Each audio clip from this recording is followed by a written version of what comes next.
Ares coming out. A movie that I said when they first announced it, channeling my best Chris Carr, for why? Why are you making it? I wasn't a big fan of Tron Legacy. Yeah. Yeah, I wasn't a big fan of it. I was super excited about it. Music was great. Visuals were really good. But overall, I didn't love the film. I didn't quite know why they were making another one. But hey, listen, credit where it's due. The trailers have been banger. I've really liked the trailers. Yeah. I thought they've been really fun. They look really good. Rob, I know you spoke to somebody who saw the film last week. They enjoyed it. They said it was a lot of fun. Popcorn muncher, he said. It's a popcorn muncher. Well, the first reviews are now out. And I'm particularly interested because I have to see it 3 times in the next week. Yeah. Once with an audience in Kansas, once with an audience in Chicago, and once with an audience in my hometown. So they're all seeing it once, but I'm going to be seeing it 3 times. So I'm hoping I like it. Well, the first reviews are now out, and they are definitively okay. They're okay. As of this moment, of this recording, the film's got a 61%. So that may go up a couple of points, may go down a couple of points, but it's on the Rotten Tomatoes meter. It's officially a red tomato for now. Could be changed by the end of the show. And let me give you the summation of the feeling I'm getting from it. The general overall consensus, and we'll read through a bunch of the reviews that are coming in, is it looks great. It's kind of fun. The music's great, but it could have been a better story. Now, to some critics, that's enough to give it a negative review. To other critics, that's not enough to give it a negative review. But I'm not reading, here's the thing, Rob, I'm not reading many of them saying they absolutely love it, and I'm not reading many of them saying they absolutely hate it. Right. So that's why I'm saying it seems to be definitively okay. Anyway, let's go over and read some of the reviews here, shall we?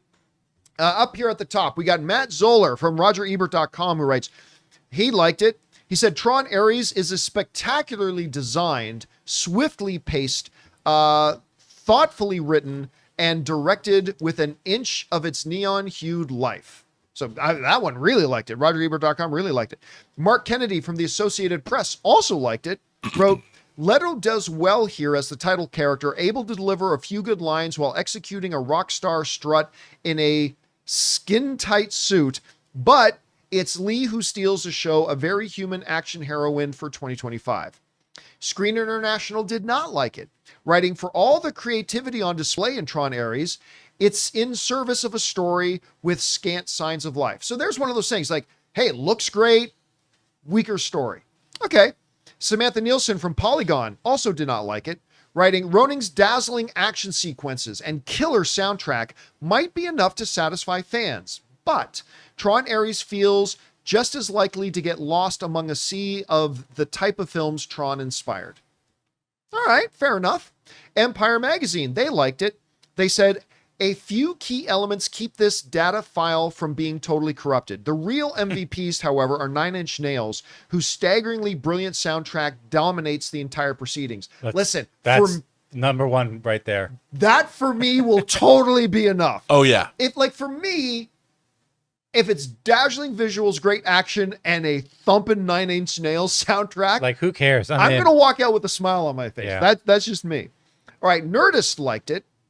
They said, by spending less time on the grid and making a more serious film, the franchise's third installment also loses some of its wonderful silliness, but it doesn't lose all of it. In some wonderful spots, it fully embraces it. Coming Soon liked it. They said, it's a very different movie that focuses on new characters, but it all works out to create a stellar cinematic experience that should be seen on the biggest screen possible. I like the guys over at Coming Soon. Deadline Hollywood wrote, it is entertaining enough. They liked it. It is entertaining enough on its own dazzling techno level, but you have to wonder what a Stanley Kubrick might have done with this setup and given it the real urgency and gravitas, maybe even insight that this Tron is missing. MovieWeb liked it, said, get your popcorn and 3D glasses ready because Tron Ares lives up to the hype.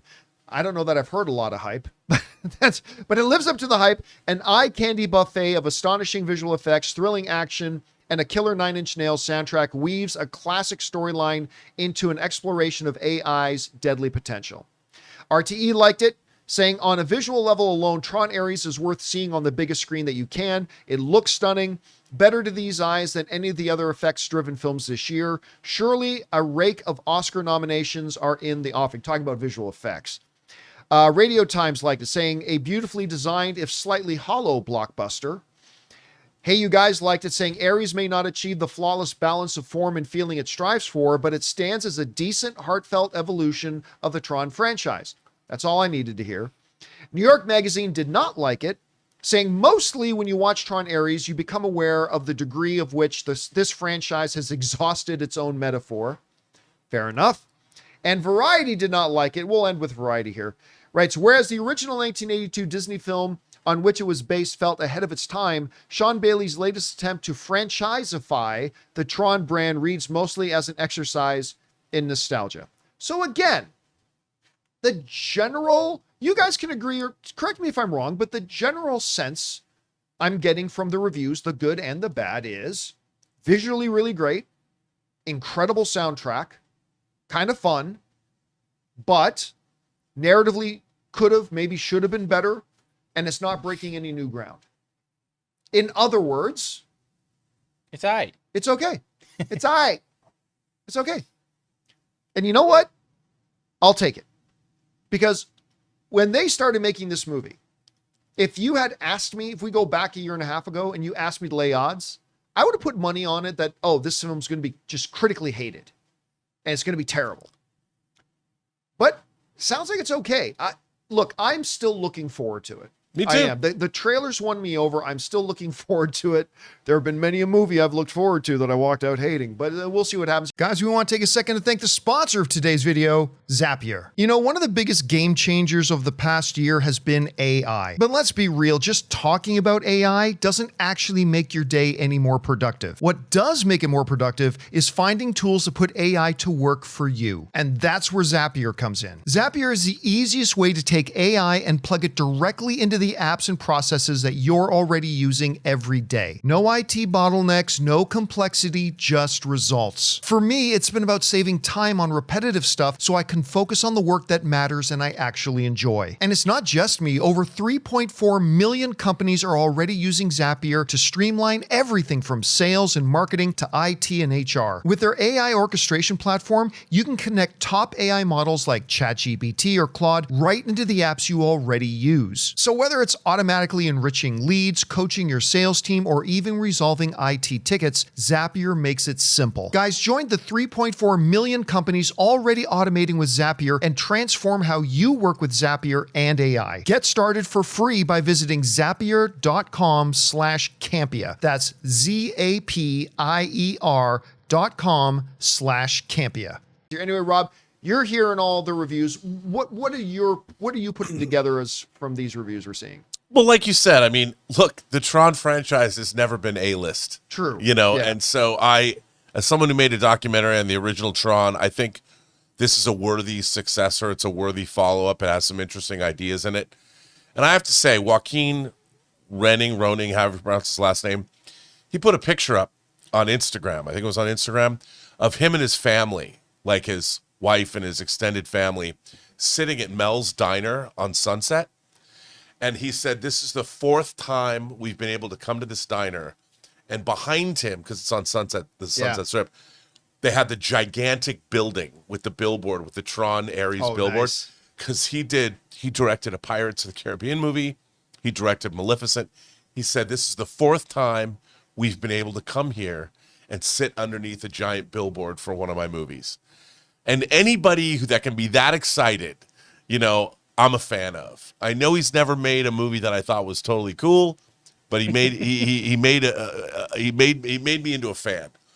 Now, I think they made some really good choices. I know that Jared Leto loves Tron, so he was a big prime mover in getting this made. I guess 9 Inch Nails have producer credits on this, so them coming on board probably assured the film getting made. And I think, if nothing else, this movie was made by people that really wanted to make a good Tron movie. You know, I want to believe that. And the premise is interesting. I mean, I think the only thing I kind of miss from it, having heard this, is that the characters from Tron Legacy are not there. You know, Sam Flynn, who was Jeff Bridges' son, is not in the movie. He's like been The runner of Flynn's Arcade. relegated to the scrap heap of time. But I'm like, look, the fact that there's now 3 Tron movies, when I made my Tron documentary, I never thought we'd see another Tron movie because there was only one. And now there's 2 more and an animated series, and there's going to be spin-off games and all kinds of craziness. I can't believe it exists. Do you have like a digital copy of that? It's on the new Tron Blu-ray Oh. or 4K. Oh, okay. That got released last week. By new, he means Tron Legacies. Right. Oh, no, you mean the original Tron. Yeah, did the original the Tron. Did they not include something of your original Yeah, documentary? in the new Tron that they just released. Okay, yeah. And it's 88 minutes. Actually, don't tell anybody, but you can watch my Making of Tron documentary on YouTube. Shh, I didn't put it there, but it's there. You know what's interesting, too, from all the reviews? I've only heard, and I read a bunch more of them, not one negative thing, and nobody's saying one negative thing about Jared Leto in it. No, I know that was a concern for some people. The only time, and there's 3 or 4 times in all the reviews I read that Jared Leto gets mentioned is like, Leto does really good. Yeah, and I'll And tell you, nobody, not one person, even the ones who didn't like the movie, said one negative thing about Jared Leto in it. I interviewed Donald Moat, who did the makeup effects, the makeup, and did Jared Leto's makeup, and it's going to be on Designing Hollywood. And it was a good interview, and he really enjoyed making the film as well. So, All right, guys. With that down, question is for you.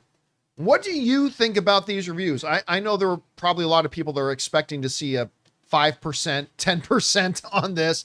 Fair enough. Hey, I would have said the same thing a year ago before seeing the first trailers, but looks like it's okay. I don't know. Do you guys have any interest in seeing the film? I know I do. Whatever you guys think, jump down to the comment section below and let us know your thoughts. Hey guys, thanks so much for watching this video. Make sure you like the video, leave a comment, and subscribe to our channel. And don't forget, we have a daily podcast called the John Campea Show podcast, available on Apple Podcasts, Spotify, or your favorite podcasting app of choice. Go and subscribe to it today so it'll be there when you need it.